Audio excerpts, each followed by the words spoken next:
Hello, this is Matt on the Moon Lambo channel, and I got 3 topics for you here today.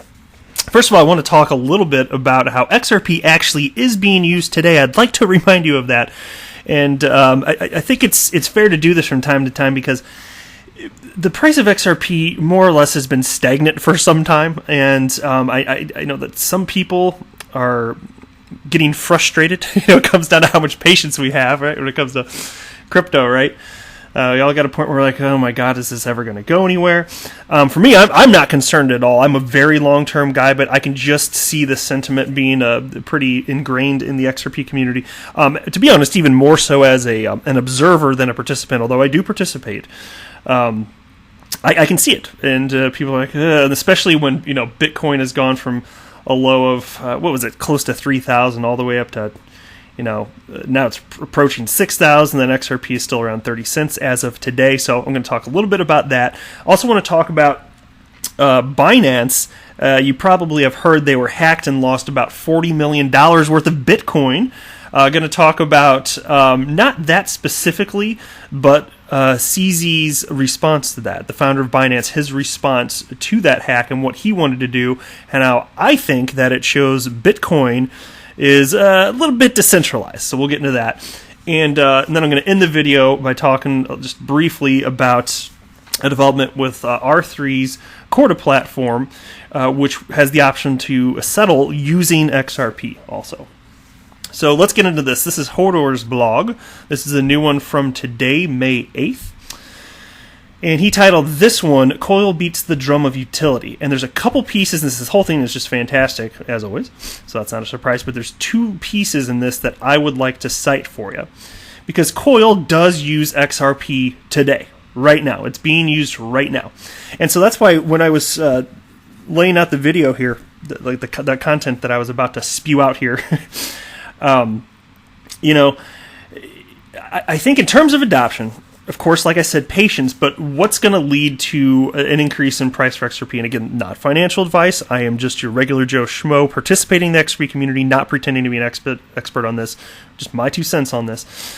I think that it's super early days now. You've heard that many times before by me and a ton of other people, but eventually there are going to be a broad array of custodial options for crypto. And given that we're the wise ones here early on that understand crypto is here to stay, really all it does is, all it requires to do okay here is, well, first of all, fine, you got to pick the right cryptos. Maybe if there's some sort of index crypto fund that it was easy for retailers to buy, you could kind of spread out your own risk. But that being said, if you're like me and you believe crypto is here to stay, all you got to wait is for the rest of adoption. And what's that going to take?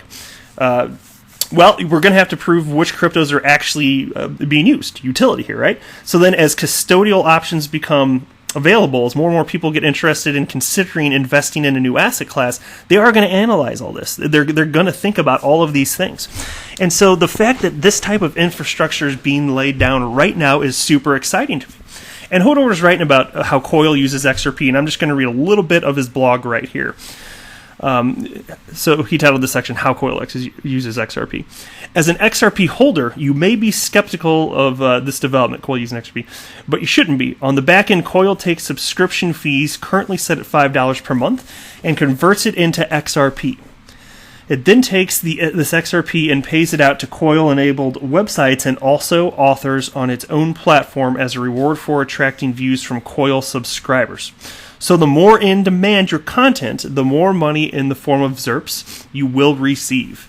It's ultimately up to the recipient to take this XRP and convert it to fiat somewhere, normally at a centralized exchange where KYC and AML rules can then be enforced.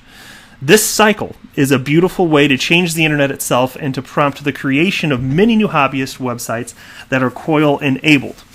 The bigger that this Coil-enabled ecosystem grows, and the more that valuable premium content is available to subscribers, then the more that XRP is purchased to fuel this demand engine.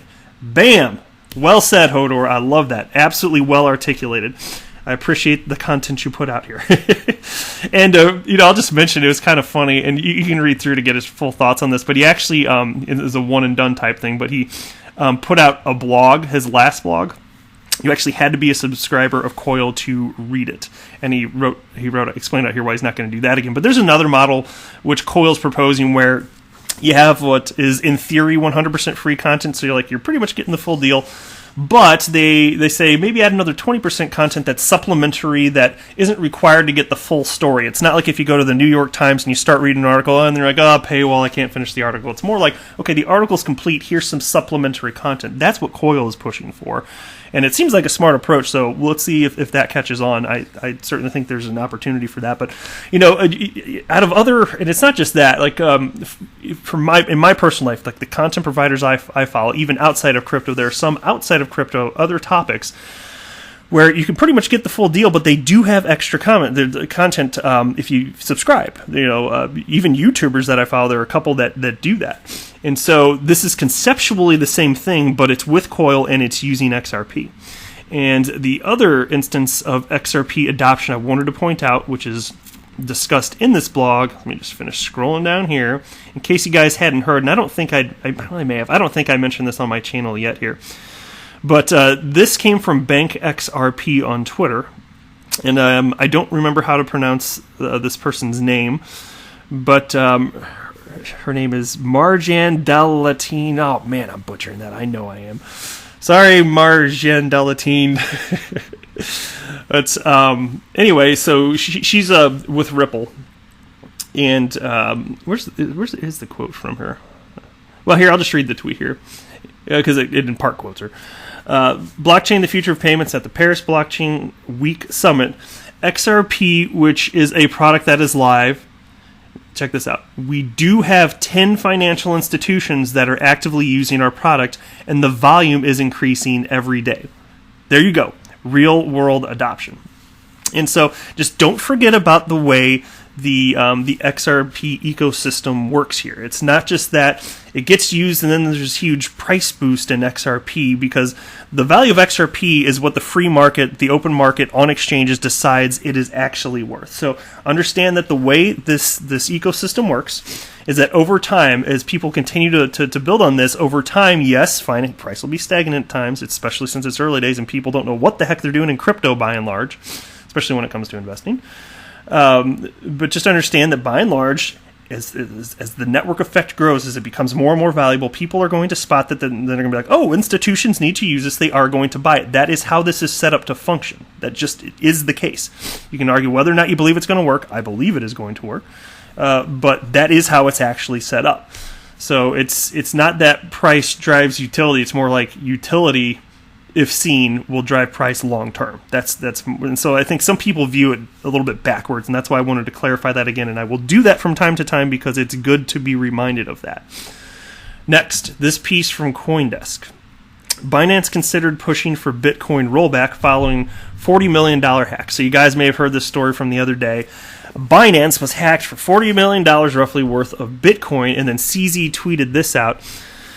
After speaking with various parties, including I'm not going to read all the people, and others, we decided not to pursue the reorg approach. So just to clarify right here at the top here, there was an update, and CZ decided that he wasn't going to pursue what I'm about to talk about.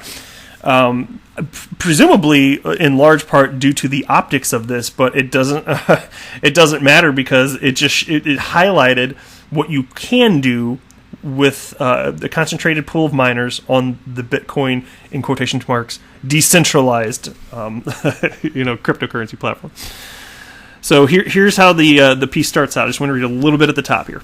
In the wake of a multi-million-dollar hack Tuesday, Changpeng Zhao, I hope I said that right. I'm so bad at pronouncing names. That's why they call him CZ. Now that is quite the foreign name though for me, Middle West America. Okay, give me a break. Changpeng Zhao, the CEO of cryptocurrency exchange startup Binance, publicly discussed whether the company might seek to encourage Bitcoin miners and node operators to roll back the Bitcoin blockchain, reversing transactions confirmed by the network to return the funds. The comments were made as Zhao hosted an Ask Me Anything session at 3 p.m. UTC on Wednesday to address various questions about the hack, which saw Salient steal 7,000 Bitcoins roughly from the exchange. answering questions on whether the firm would consider attempting to convince network stakeholders to roll back Bitcoin network transactions, which would require pushing for consensus from major miners and mining pools to gather over 51% of the network's total hashing power. Zhao said, and here's the important part, to be honest, we can actually do this probably within the next few days, but there are concerns that if we do a rollback on the Bitcoin network at that scale, it may have some negative consequences in terms of destroying the credibility for Bitcoin. Ding, ding, ding. Look, this is super important. Seriously, rewind my video if you want to hear that little clip. Like, seriously, that is super duper important. Because what he's saying here, and it's not like this is a secret, but it's people, I wish this was widespread knowledge. You can roll back transactions on Bitcoin, and that's not something that you just know as soon as you jump into the crypto sphere. You can literally undo this. And this is part of the problem I have with mining in general. I mean, there's a ton of things to be said about it, but here you have, look, technically we don't know for sure if the miners in question all would have agreed had CZ pushed for this. Maybe they would, maybe they wouldn't, but consider this. The several people, the heads of these mining conglomerates, if the humans, their minds think, yes, this makes sense, just those several people, you can rewrite the Bitcoin blockchain. That's not cool, okay? That's really not okay. It's amazing to me that was allowed within this technology. And that's why when you look at XRP, the worst you can do, you cannot rewrite the XRP blockchain. You can't. The worst you can do, if you're attacking it even, is to bring it to a halt, and even that would just be temporary, but you literally can't do that. You cannot do that. And so, my God, how long is proof of work even going to freaking exist? And so that's the point that I wanted to bring up here today. And so again, I think that if I had to guess, he realized the optics of this were really bad, an unpopular decision, but And so for the people that would say, well, that just proves the decentralization worked, no. It's still technically possible that the several people in charge, if they wanted to, could just roll it back. I mean, to have that much power in the hands of such a few, I mean, come on. From a technical perspective, that is centralization. It just is. All right, last thing I want to cover here. This is also from CoinDesk. Over 50 banks, firms trial trade finance app built with R3's Corda blockchain. And this is from today also. ABN AMRO, Standard Chartered, ING, and around 50 other banks and companies have participated in tests of a trade finance application called Voltron. The open industry platform was initiated by 8 founding member banks with the aim of improving the trade finance process by simplifying letter of credit transactions to deliver speedy settlement times and resolution of discrepancies, as well as improved sanctions screening, according to an announcement from distributed ledger startup R3. Okay. And the reason that I like this is because, as you may know if you have listened to some of my earlier videos when I covered a little bit of this, the Corda platform, it's essentially a smart contracts platform, and there are certain instances, if used, in which it will make sense to finalize payment on these transactions, but payment and settlement are different. So actually settle the transactions using the Corda settler, which at launch only uses XRP, and they're going to add other cryptocurrencies, but what are they going to use? Bitcoin or XRP, which is better, which is faster, more efficient, cheaper, all that. And so that's why I like seeing this. And then it goes on to state, the test saw firms across 27 countries use Voltron, which, that's a silly name by the way, which was developed by R3 using its Corda platform to make simulated letter of credit transactions, while the existing process is paper-based and time-consuming. Now check this part out. Voltron processes transactions in under 24 hours, as compared to the 5 to 10 days it traditionally takes, R3 said. So that sounds like quite a dramatic shift in terms of efficiency, from under 24 hours compared to 5 to 10 days. Wow, so that's at a minimum an 80% reduction rate. That's amazing. 80% reduction in time, that is. So anyway, I wanted to point that out, and hopefully, and look, we don't know what's going to be adopted big picture long term. We've got what Ripple's doing building on the XRP ledger. We've got what R3's doing with the Corda settler, which also builds on top of the XRP ledger effectively. And then you got Coil. I hope that all three of these are the three that I covered today. I hope all three of them have nothing but success. We don't know who's going to have success building on the XRP ledger. I don't think that everybody will. These all sound like sound ideas, but some of these are going to stick. And when you've got such a sound underlying technology, which is the XRP ledger itself, and XRP is a truly valued digital asset, cryptocurrency, whatever you choose to call it, I personally, as Joe Schmo investor, I can't imagine if we zoom out another 5, 10, 15 years, whatever it is, I can't imagine the value being at 30 cents or lower than that. I just can't. I don't know what it's going to do. I don't make price predictions, but in my mind, it's got to be worth a lot more, or else something has gone terribly, terribly wrong, because there's nothing else being positioned like XRP. And I love having such a strong cheerleader in Ripple to help thrust positively the XRP ecosystem forward. They're such strong proponents for a healthy XRP ecosystem. So if you would please tap that thumbs up. Just give it a little tap.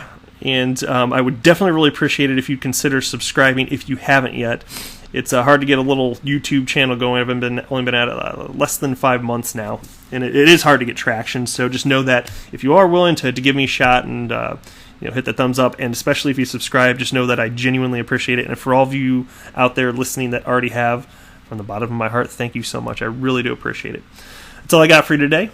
I am not a financial advisor. Do not buy or sell anything because of anything that I say or write. That would be a very, very, very bad idea.